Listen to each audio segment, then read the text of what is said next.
আসসালামু আলাইকুম সবাইকে, কেমন আছেন সবাই? আজকে আপনাদের জন্য যে টপিকটা রেডি করেছি সেটা হচ্ছে শব্দের শ্রেণীবিভাগ এবং এটা এমন একটা টপিক যেখান থেকে এমন কোনো বাংলাদেশের চাকরি পরীক্ষা নেই যেখান থেকে কোয়েশ্চেন আসে না। আশা করি আজকের লেকচারের পর আপনাদের এই চ্যাপ্টার থেকে আর কোনো প্রবলেম থাকবে না। তো ঝটপট সবাই খাতা কলম নিয়ে আজকে বসে যান। আমার কাছে মনে হচ্ছে যদি পড়ানোর সাথে সাথে একটু লিখে রাখেন তাহলে আপনাদের জিনিসটা বেশি মনে থাকবে। না হলে পরে আবার দেখা যাবে যে আবার ভিডিওতে আবার লিখতে হবে। তো একবারেই বুদ্ধি দিচ্ছি যে সবাই খাতা কলম নিয়ে বসে যান। আচ্ছা, তো আজকে আমরা পড়বো হচ্ছে শব্দের শ্রেণীবিভাগ। এই শব্দকে বিভিন্নভাবে ভাগ করা যায়, গঠন অনুসারে, অর্থানুসারে, তারপরে হচ্ছে উৎপত্তি অনুসারে। তো এই যে কোন অনুসারে কয় প্রকার, এটা নিয়েও কিন্তু পরীক্ষায় কোয়েশ্চেন আসে। তাও এটা মনে রাখার জন্য আমরা একটা জিনিস পড়বো, সেটা হচ্ছে গদু,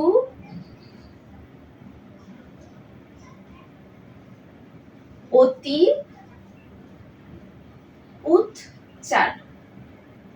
আপনারা এই লাইনটা মনে রাখবেন, এটা দিয়ে আপনাদের মোটামুটি কভার করবে। যেমন গদু মানে গঠন অনুসারে, দু মানে দুই, তার মানে গঠন অনুসারে শব্দ দুই প্রকার। অতি, অতি হচ্ছে অর্থ, অর্থ অনুসারে তিন প্রকার। আর উৎ মানে হচ্ছে উৎপত্তি, উৎপত্তি অনুযায়ী চার প্রকার। আচ্ছা, এখানে একটা কথা আছে, আগের বাংলা বইয়ে একরকম, অভিধানে একরকম, এটা উৎপত্তি অনুসারে চার প্রকারও বলতে পারেন, অপশনে চার না থাকলে পাঁচও দেখাবেন। আচ্ছা, এটা আমি একটু কনফিউশন পরে ক্লিয়ার করবো যে কেন এরকম। আচ্ছা, গঠন অনুসারে দুই প্রকার, এটা আমি যদি বলি তাহলে এক নাম্বার হচ্ছে মৌলিক শব্দ, দুই নাম্বার হচ্ছে সাধিত শব্দ। আচ্ছা, আমি আগে হচ্ছে কোনটার প্রকারভেদের নামগুলো লিখে তারপর আমি এটা নিয়ে একটু ডিটেইলস আলোচনা করব। আচ্ছা, তারপরে যদি অর্থ অনুসারে আসি, অর্থ অনুসারে হচ্ছে যৌগিক, তিন প্রকার তো, যৌগিক, রূঢ়, যোগরূঢ়। আর এই চার প্রকারের মধ্যে আছে হচ্ছে উৎস অনুসারে চার প্রকার। এক নম্বর হচ্ছে তৎসম, দুই নাম্বার আলটিমেটলি ফাঁকা করে রাখি, এর একটা রিজন আছে, তদ্ভব, দেশি, বিদেশি। আচ্ছা, তৎসম, তদ্ভব, দেশি, বিদেশি। এখানে আবার তৎসমর আরেকটা প্রকারভেদ হচ্ছে অর্ধ তৎসম, অর্ধ তৎসম। সো অনেক জায়গায় অর্ধ তৎসমকে তদ্ভবের আন্ডারে দিয়ে দিয়েছে, আবার অনেক জায়গায় এটাকে আলাদা রাখছে। তো এই জন্য চার প্রকার আর পাঁচ প্রকার ভ্যারি করে। আশা করি আপনারা বুঝতে পেরেছেন। এবার দেখেন আমার এখানে লেখা আছে হচ্ছে গঠন অনুসারে। তাহলে গঠন অনুসারে আমরা বলেছিলাম যে মৌলিক আর হচ্ছে সাধিত। খেয়াল রাখবেন, মৌলিক মানে কি? মৌলিক মানে যাকে ভাঙা যাবে না। এটা কি করা যাবে না? যাকে ভাঙা যাবে না। আচ্ছা, এমন কিছু শব্দ আমি লিখি যেমন নাক, ফুল, পাখি, কালো, বড় করে লিখি আপনারা তাহলে দেখবেন, হাত, তারপরে গাছ। এই কোনোটা শব্দকেই দেখবেন আপনি কোনোভাবে ভাঙতে পারছেন না, না সন্ধি না সমাস, কোনোভাবে আপনি ভাঙতে পারছেন না। যে আরেকটা খুব ইম্পর্টেন্ট শব্দ সেটা হচ্ছে গোলাপ, এটা পরীক্ষায় খুব আসে। তাহলে আপনি যেই শব্দগুলোকে আপনি ভাঙতে পারবেন না সেগুলো হচ্ছে আমাদের মৌলিক শব্দ। এবার আসি সাধিত শব্দ।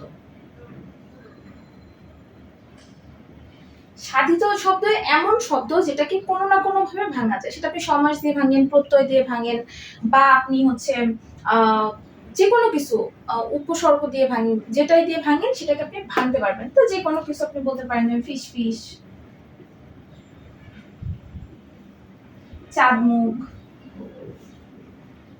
সবচেয়ে সহজ ব্যাপার হচ্ছে আপনি কিছু মৌলিক শব্দ মুখস্থ রাখেন, বা মুখস্থ রাখারও তো কিছু নেই, বুঝেই যাচ্ছে যে নাককে তো ভাঙা যাচ্ছে না। তো এরকম আপনি যদি এগুলা ঠিক রাখেন তাহলে আশা করি আপনার আর সমস্যা হবে না। তাহলে এই গেল মৌলিক এবং যৌগিক শব্দ, সরি সাধিত শব্দ। এবার আমরা পড়বো হচ্ছে অর্থানুসারে যে 3 প্রকার, সেই 3 প্রকার। আচ্ছা, অর্থানুসারে আপনাদের শব্দ কত প্রকার? 3 প্রকার। তাহলে আমি বলছিলাম হচ্ছে এখানের জন্য আমি 3টা ঘর করতে চাচ্ছি, ঠিক আছে? 3টা ঘর করতে যাচ্ছি। এই জায়গা হচ্ছে যৌগিক, রূঢ়, যোগ। এখানে মোটামুটি আমার 3টা ঘর করার কারণ হচ্ছে 3টার মধ্যে একটু ডিফারেন্স আছে। যেমন আপনার এটা যদি আপনি চিন্তা করেন শব্দগুলোর ব্যুৎপত্তিক অর্থ এবং ব্যবহারিক অর্থ সেম, তাহলে আপনি লিখতে পারেন যে অর্থ এক বা একই, ব্যুৎপত্তিগত অর্থ এবং ব্যবহারিক অর্থ ভিন্ন। আমি একটু বুঝাই দিব, আমি এক্সপ্লেন করবো যে সেটা কেন ভিন্ন বলতেছি, এটাও ভিন্ন। আচ্ছা, এখন আপনাদের কাছে মনে পারে এটাও তো অর্থ, ব্যবহারিক অর্থ এবং ব্যুৎপত্তিগত অর্থ ভিন্ন, এটারও ভিন্ন, তাহলে আমি চিনবো কিভাবে? আচ্ছা, আপনি চিনবেন হচ্ছে এটা হবে প্রত্যয় অথবা উপসর্গজাত অথবা সন্ধি। আচ্ছা, আর এটা হবে হচ্ছে সমাস সাধিত। কি সাধিত? সমাস সাধিত। আমি প্রত্যেকটা ডিটেইলস আলোচনা করব, জাস্ট আপনারা বেসিক ডিফারেন্সটা বুঝেন যে অর্থ অনুসারে 3 প্রকার: যৌগিক শব্দ, রূঢ় শব্দ, যোগ রূঢ় শব্দ। এবার যৌগিক শব্দ হচ্ছে ব্যবহারিক অর্থ এবং ব্যুৎপত্তিগত অর্থ সেম, রূঢ় শব্দের ব্যবহারিক অর্থ এবং ব্যুৎপত্তিগত অর্থ ভিন্ন, যৌগিক রূঢ় ভিন্ন, যোগ রূঢ়রও ভিন্ন। এখন আমি যদি দুইটা ভিন্নর মধ্যে আবার ডিফারেন্স খুঁজি, এটাকে আমি ভাঙলে দেখবো এটা প্রত্যয় বা উপসর্গ দিয়ে হয়েছে, আর এটাকে যদি আমি ভাঙি সেটা হবে হচ্ছে সমাস সাধিত হবে। তো যার কারণে হচ্ছে এই ডিফারেন্স। আচ্ছা, এবার আমি একটু উদাহরণে চলে যাই। এখানে দেখেন আমি লিখে রেখেছি যৌগিক শব্দ। এখন আমরা কিছু যৌগিক শব্দের উদাহরণ দেখবো, সেটাকে ভাঙবো এবং এটার ব্যবহারিক অর্থ এবং ব্যুৎপত্তিক অর্থ সেম কিনা আমরা সেটা চেক করব। আচ্ছা, যেমন প্রথমে আমি যদি নেই মিতালি, মিতালি। আচ্ছা, এই শব্দটাকে যদি আমরা ভাঙি তাহলে কি পাবো? মিতা প্লাস আলি, ঠিক আছে? এখন এই মিতালি, মিতা মানে হচ্ছে বন্ধু, সরি মিতালি মানে হচ্ছে বন্ধু, আর এটা বন্ধুত্ব। মিতালি মানে হচ্ছে বন্ধুত্ব আর মিতা মানে হচ্ছে বন্ধু।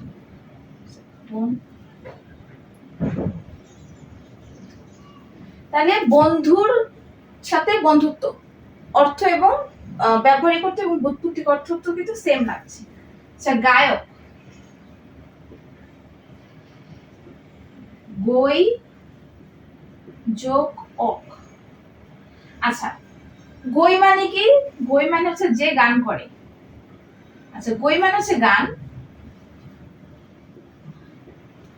আর অক মানে হচ্ছে যে করে, মানে এটা মানে না, এই প্রত্যয়টা দিয়ে এটা বুঝায়, এটা কিন্তু এই প্রত্যয় এক্সাক্ট মিনিং না, বারবার বলছি। তাহলে অক মানে হচ্ছে মানে না, মানে এটা বুঝা হচ্ছে যে করে। আচ্ছা, গান যে করে তাকে এটা দিয়ে আপনি গায়ক কি বুঝেন না? সো এটা হচ্ছে কি ব্যবহারিক অর্থ, ব্যুৎপত্তিগত অর্থ কিন্তু সেম। আচ্ছা, কর্তব্য, ক্রি যোগ তব্য। এখানে কর্তব্যকে ভাঙলে আমি কি যোগ তব্য পাই? ক্রি মানে হচ্ছে কাজ, তব্য মানে হচ্ছে কি যা উচিত, যা উচিত। আচ্ছা, তাহলে কর্তব্য যে কাজ করা উচিত সেটাই হচ্ছে কর্তব্য। তাহলে ব্যবহারিক অর্থ এবং ব্যুৎপত্তিগত অর্থ কিন্তু সেম। আশা করি 3টা উদাহরণ বুঝতে পারছেন। আমি আরো কিছু উদাহরণ দিব, যেগুলা বোর্ড বইগুলাতে আছে সেগুলাই দিব, এবং এগুলাই চাকরির পরীক্ষায় আসে। আর এই উদাহরণগুলো যদি একটু ভেঙে ভেঙে পড়েন, আপনি কিন্তু মুখস্থর কোনো বিষয় নেই, আর এটা আমরা মুখস্থ করতে গেলে কিন্তু গোলা ফেলি। সো মুখস্থ বাদ, আজকে থেকে মুখস্থ বাদ। বাবু আনা,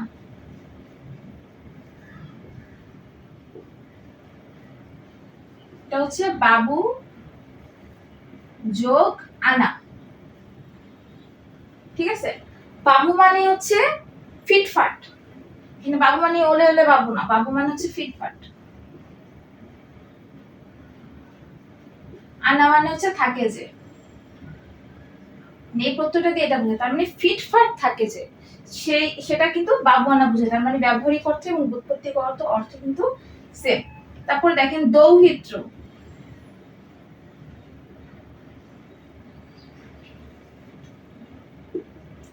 দুহিতা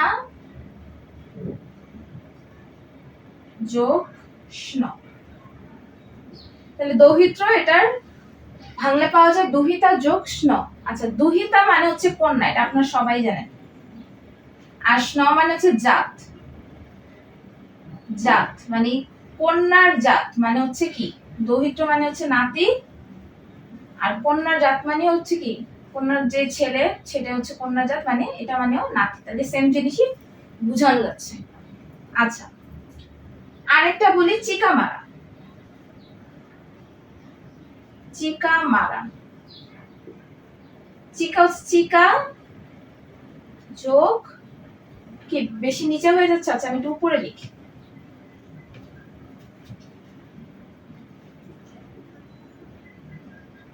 চিকা মারা, এটা হচ্ছে চিকা যোগ মারা।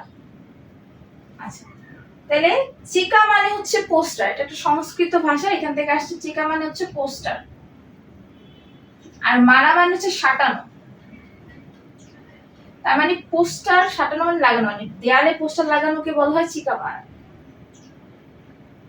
ওকে, সো এটা কিন্তু ব্যুৎপত্তিগত অর্থ এবং ব্যবহারিক অর্থ কিন্তু সেম। আপনারা চিকা মারা বলতে কিন্তু এই যে চিকা মারে এটা বুঝান না, ঠিক আছে। এই তো এরকম অনেক আছে পিতৃহীন, মানে পিতা নাই যার, তাহলে পিতৃহীন।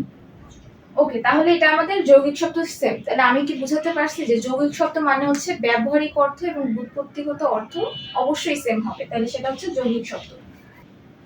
এবার আসেন আমরা এখন রূঢ় শব্দ শিখবো। যে রূঢ় শব্দ অনেকে ইচ্ছা মতো মুখস্থ করে, রূঢ় শব্দ এই ছড়া টড়া যা আছে দুনিয়া সবকিছু দিয়ে রূঢ় শব্দ মুখস্থ করে।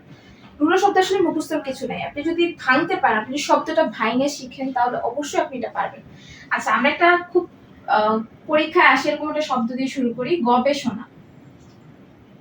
গবেষণা, গবেষণাকে ভাঙলে পাওয়া যায় গো যোগ এষণা। এই গো মানে হচ্ছে গরু, এষণা মানে হচ্ছে কি, খোঁজা। তাহলে হচ্ছে গবেষণা মানে কি, গরু খোঁজা বুঝেন আপনি? না, গবেষণা মানে হচ্ছে কোনো কিছুকে বিশদভাবে বিশ্লেষণ করা। তো এটা হচ্ছে গবেষণা, তাহলে ব্যবহারিক অর্থ এবং ব্যুৎপত্তিগত অর্থ কিন্তু সেম হইল না। আচ্ছা, এরপরে যদি বলি হস্তি, অনেক আসে হস্তি, এটা হচ্ছে হস্ত যোগ ইন।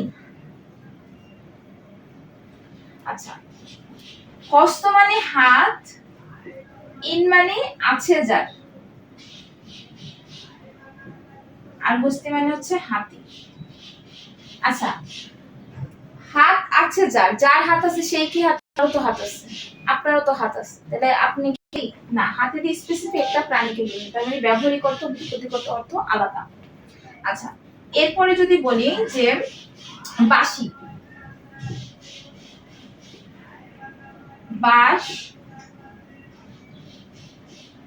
যোগ ই, বাঁশ মানে তো বাঁশ, আর ই মানে হচ্ছে তৈরি, তার মানে বাঁশ দিয়ে তৈরি, সেটাই কি বাঁশি? বাঁশ দিয়ে তো অনেক কিছুই তৈরি হয়, বাঁশ দিয়ে চেয়ার তৈরি হয়, বাঁশ দিয়ে ঘর তৈরি হচ্ছে, সবই কি বাঁশি না, তার মানে ব্যবহারিক অর্থ ব্যুৎপত্তিগত অর্থ কিন্তু আলাদা। আরো কিছু উদাহরণ দেই, সেটা যেগুলো পরীক্ষায় আসে সেগুলো উদাহরণ দেওয়ার চেষ্টা করছি, আপনাদের বিশ্লেষণটা মনে থাকলে আপনাদের আর মুখস্থ করতে হবে না। তৈল, তৈল হচ্ছে তিল যোগ স্ন, ঠিক আছে। আচ্ছা, তিল যোগ স্ন, এখানে দেখেন তিল মানে তো তিল, আর এটা হচ্ছে উৎপন্ন, তার মানে তিল থেকে যা উৎপন্ন তাই তৈল। এটা কি হয় কেন, সরষা থেকে তৈল উৎপন্ন হয় না, সয়াবিন থেকে তৈল উৎপন্ন হয় না, আজকাল তিল থেকে উৎপন্ন হলে তৈল হবে? সো এটাও আমাদের ভুল। তারপর হরিণ, হরিণ, হরিণে হচ্ছে আপনার যোগ ইন, এটা মানে হচ্ছে হৃদয়, ইন মানে হচ্ছে আছে যার। আচ্ছা খেয়াল করেন, হৃদয় আছে যার সেই কি হরিণ?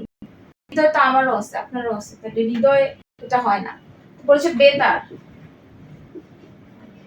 বেতার মানে হচ্ছে, আচ্ছা বেতার না, এটা এটা সমস্যা। আচ্ছা মাংস, মাংস, মা যোগ অংশ। আচ্ছা মায়ের অংশ কি মাংস হয় কখনো?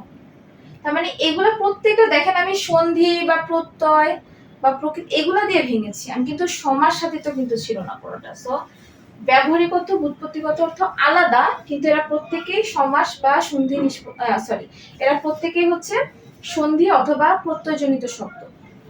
সো এখন আমরা আশা করি আপনারা বুঝতে পারছেন। তো এখন আমি যোগ রূঢ় শিখবো। তাহলে এটারও সেম ব্যবহারিক অর্থ এবং ব্যুৎপত্তিগত অর্থ আলাদা হবে, অবশ্যই সেটা সমাস নিষ্পন্ন পদ হবে, মানে এটা একটা ব্যাস বাক্য থাকবে। এখন আমি যতগুলো লিখবো দেখবেন যেগুলো প্রত্যেকটাই ব্যাস বাক্য আছে। যেমন হচ্ছে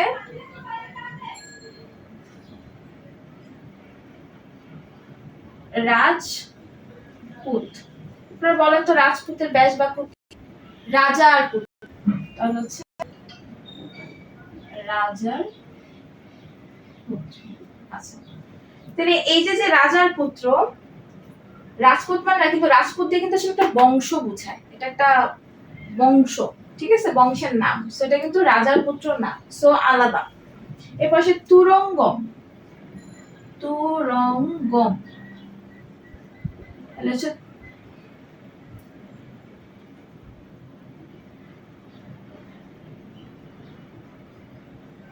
তুরঙ্গে চলে যে, তুরঙ্গমের ব্যাস বাক্য হচ্ছে তুরঙ্গে চলে যে। তুরঙ্গ মানে হচ্ছে দ্রুত, তাহলে দ্রুত চলে যে। আচ্ছা এটা তুরঙ্গ মানে হচ্ছে কিন্তু ঘোড়া। আপনারা বলেন দ্রুত চলে সবে কি ঘোড়া? কেন দ্রুত তো প্লেনও চলে, দ্রুত তো গাড়িও চলে, সব কিন্তু ঘোড়া না। সো আলাদা। আচ্ছা তারপরে যদি বলি পঙ্কজ, পঙ্কজ, পঙ্ক হচ্ছে পঙ্কে জন্মে যা, পঙ্কে জন্মে যা, পঙ্ক মানে হচ্ছে পানি, তাহলে পানিতে জন্মে যা সেটা হচ্ছে কিন্তু পঙ্কজ।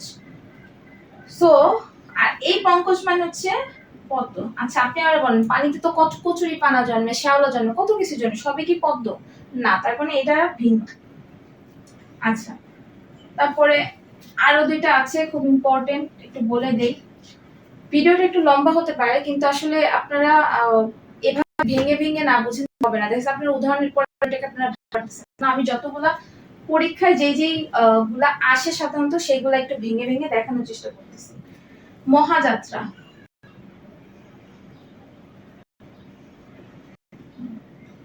মহান যে যাত্রা। আচ্ছা মহান যে যাত্রা সেটাকে কি মহাযাত্রা বলে? না, মহাযাত্রা মানে হচ্ছে মৃত্যু, ঠিক আছে, পরলোক সেটাকে বলে মহাযাত্রা। তাহলে মহান যে যাত্রা সেটা হয় না কিন্তু। আচ্ছা এরপরে যদি বলে উদ্ভিদ, তাহলে উদ্ভিদ হচ্ছে মাটি ভেদ করে যে।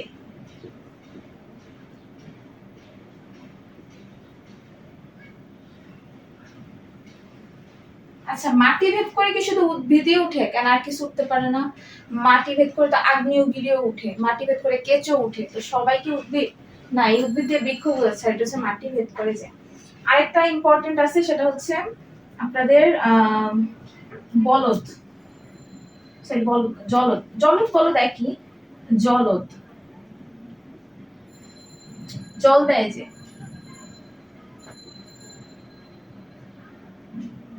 জল দেয় যে। আচ্ছা জলদ মানে হচ্ছে মেঘ, স্পেসিফিক মেঘ, সমার্থক শব্দ মনে হয় আপনারা পড়ছেন। আর জল তো অনেক কিছুই দেয়, জল আমরা অনেক জায়গা থেকেই পাই, শুধু কি মেঘ থেকে আমরা জল পাই? আমরা নদী থেকে পাই না, সমুদ্র থেকে পাই না। মাটির নিচ থেকেও তো পাই। তো জলদ মানে স্পেসিফিক মেঘ, কিন্তু জলদ মানে জল দেয় যে, এভাবে করে বলদ বল দেয় যে, তো যে বল দেয় তাকে কি আমরা বলদ বলবো? একটা স্ত্রীয় তো হচ্ছে বল, একটা যে কোনো মেশিন বল দেয়, তো যারা যারা বল দেয় সবাইকে আমি বলদ বলতে পারি না। এরকম ভাবে আরো আছে, যেমন বেতার। বেতার হচ্ছে নেই তার, যেটা নাই তার সেটাই কি হচ্ছে বেতার? কেন এই যে মার্কারটা, এই মার্কারেরও তো কিন্তু তার নাই, তাহলে এটা কি বেতার? না, বেতার মানে স্পিক রেডিও হচ্ছে। তো এই কিছু উদাহরণগুলো ইম্পর্টেন্ট।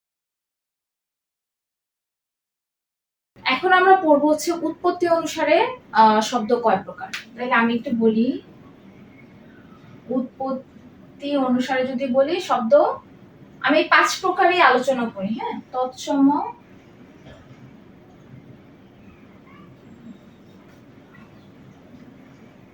অর্ধ তৎসম,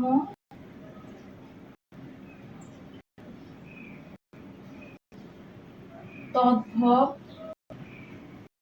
দেশি, বিদেশি। তাহলে তৎসম মানে তৎ মানে হচ্ছে তৎ যোগ সম, মানে হচ্ছে তৎ মানে হচ্ছে তার, সম মানে হচ্ছে সমান, না তৎ মানে হচ্ছে সংস্কৃত, সম মানে হচ্ছে সমান। তার মানে যে সংস্কৃতের সমান সে হচ্ছে তৎসম, মানে আমি বলতেছি সংস্কৃত থেকে ডিরেক্ট যে শব্দগুলো আসছে সেগুলো হচ্ছে তৎসম শব্দ। আর অর্ধ তৎসম শব্দ হচ্ছে সংস্কৃতটা একটু চেঞ্জ হয়ে যেটা হয়েছে সেটাকে বলা হয় অর্ধ তৎসম। আর তদ্ভব মানে হচ্ছে তৎ যোগ উদ্ভব, মানে হচ্ছে সংস্কৃত থেকে উদ্ভব। তার মানে যেসব শব্দগুলো সংস্কৃত থেকে উদ্ভব হয়েছে সেগুলো, আর দেশি হচ্ছে একদমই দেশি শব্দ, বিদেশি হচ্ছে সেখানে যে কোনো ইংলিশ হতে পারে, পর্তুগিজ হতে পারে, ওলন্দাজ হতে পারে, যে কোনো অনেকগুলো লিস্ট আছে আপনার বিদেশি শব্দের। তো ফার্সি হতে পারে, আরবি হতে পারে, সবগুলো হচ্ছে বিদেশি শব্দের আন্ডারে যাবে। তো এই যে আমাদের তৎসম শব্দ চেনার উপায় বলি, রফলা, জফলা মানে বা যুক্ত বর্ণ, এগুলা যদি থাকে, আপনি দীর্ঘ রি, মানে একটু বানানগুলো একটু কমপ্লিকেটেড হবে, খুব ইজি বানান না, একটু কমপ্লিকেটেড দেখবেন, সেটা হচ্ছে তৎসম। অর্থ তৎসম কিছু স্পেসিফিক ইয়া আছে, জোসেরা দগিন্নি, এই কতগুলো তৎসম আছে একটু মুখস্থ করে নেবেন বই থেকে। অদ্ভব শব্দ হচ্ছে কিছু দেশি শব্দ আছে, দেশি শব্দ মুখস্থ, মানে কয়েকটা দেশি শব্দ না, 10-12টা দেশি শব্দ, ওগুলো মুখস্থ করে ফেলবেন। আর অবশ্যই বিদেশি শব্দটা খুব বেশি ইম্পর্টেন্ট, কোনটা পর্তুগিজ শব্দ, কোনটা কি শব্দ। যদি আপনারা এইটার উপর আলাদা ক্লাস চান তাহলে আমি হয়তো বইটার উপর আলাদা ক্লাস নিতে পারি, সেখানে A to Z হচ্ছে দেশি শব্দগুলো মনে রাখার টেকনিক, বিদেশি শব্দগুলো কিভাবে মনে রাখবেন, তারপর আবার কিছু যুক্ত আছে ফার্সি প্লাস ইংলিশ, এরকম হেড মৌলবি। আবার এখানে হচ্ছে তৎসম মনে রাখার কৌশল, অর্ধ তৎসম মনে রাখার কৌশল। ওইটার জন্য আসলে ভিডিও বড় হয়ে যাবে, ওইটা এখন করা যাচ্ছে না, যদিও আগে আপনাদের আমি ওইটা আলাদা একটা ক্লাস নিব। আর অবশ্যই এইটার পুরো লেকচারের ছবি হচ্ছে এই ইয়ার ছবি না, আমার যে নোটের ছবি, সেই নোটের ছবি আমি গ্রুপে দিয়ে দিব, আপনারা ওখান থেকে দেখতে গ্রুপ, এবং গ্রুপ লিংক আমি কমেন্ট সেকশনে সবার আগে পোস্ট করে দিব। সবাই ভালো থাকবেন, সুস্থ থাকবেন, আল্লাহ হাফেজ।